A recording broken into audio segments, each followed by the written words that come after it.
तो ऊर्जा का नाम तो आपने सुना ही होगा और उसके मात्रकों को भी आप जानते होंगे। जूल, उसका सीजीएस मात्रक होता है अर्ग। इसी तरह से ऊर्जा का एक मात्रक होता है इलेक्ट्रॉन वोल्ट। और ऊर्जा के इस मात्रक का प्रयोग हम तब करते हैं जब हम परमाणु या अणु से संबंधित ऊर्जा की बात कर रहे होते हैं। अब इसकी परिभाषा क्या है कि अगर किसी भी इलेक्ट्रॉन को 1 वोल्ट के विभवांतर से त्वरित कर दिया जाए तो उसकी गतिज ऊर्जा में जो परिवर्तन होता है उसे 1 इलेक्ट्रॉन वोल्ट कहते हैं। अब चलिए स्टूडेंट्स 1 इलेक्ट्रॉन वोल्ट की परिभाषा को समझते हैं।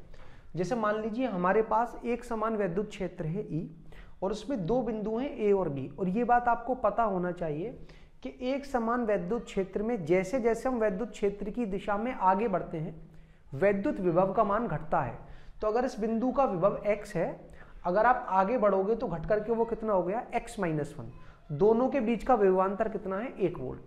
अब मान लीजिए कि इलेक्ट्रॉन को मैंने बिंदु A पर डाला तो इलेक्ट्रॉन एक ऋणावेश है और ऋणावेश होने की वजह से वो वैद्युत क्षेत्र की विपरीत दिशा में चल करके कहां पहुंचता है B पर। तो अगर वो B पर पहुंच जाएगा तो उसका जो विभवांतर है वो कितने वोल्ट से चेंज हो जाएगा 1 वोल्ट से।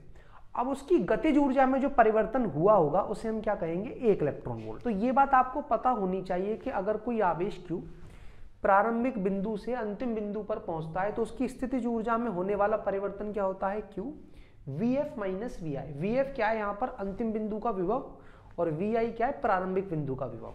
अब जो आवेश चल रहा है उसकी वैल्यू क्या है -1.6 गुणा 10 की घात -19 क्योंकि इलेक्ट्रॉन ऋणावेश होता है। अंतिम बिंदु का विभव कितना है x और माइनस लगा करके प्रारंभिक बिंदु का विभव x-1। अब यहाँ स्टूडेंट्स x से x तो कट जाएगा और 1 का गुणा अगर आप इससे करोगे तो कितना आएगा -1.6 गुणा 10 की घात -19। तो इलेक्ट्रॉन की जो स्थितिज ऊर्जा है उसमें परिवर्तन कितना आ रहा है 1.6 गुणा 10 की घात -19 जूल का। अब ये बात भी आपको पता होनी चाहिए कि वैद्युत स्थैतिक बल संरक्षी बल होते हैं और संरक्षी बलों के लिए स्थितिज ऊर्जा में होने वाला परिवर्तन और गतिज ऊर्जा में होने वाला परिवर्तन दोनों के मान तो बराबर होते हैं परंतु उनके चिन्ह कैसे होते हैं विपरीत।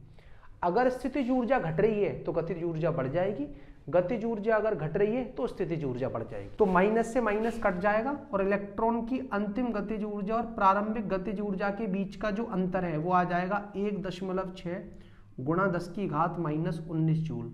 और ऊर्जा के इसी अंतर को हम कहते हैं 1 इलेक्ट्रॉन वोल्ट। तो 1 इलेक्ट्रॉन वोल्ट ऊर्जा का मात्रक है और 1 इलेक्ट्रॉन वोल्ट ऊर्जा के SI मात्रक जूल से कैसे रिलेट करता है 1 इलेक्ट्रॉन वोल्ट के अंदर 1.6 गुणा 10 की घात -19 जूल होते हैं।